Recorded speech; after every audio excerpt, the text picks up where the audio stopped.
أعوذ بالله من الشيطان الرجيم. بسم الله الرحمن الرحيم.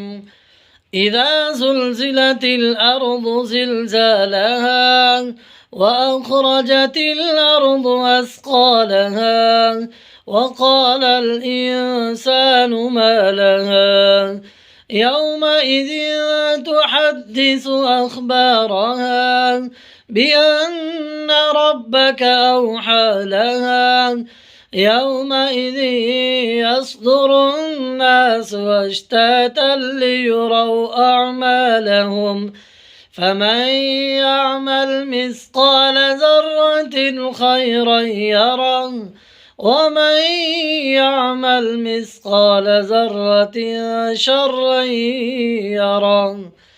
آمنت بالله صدق الله العظيم.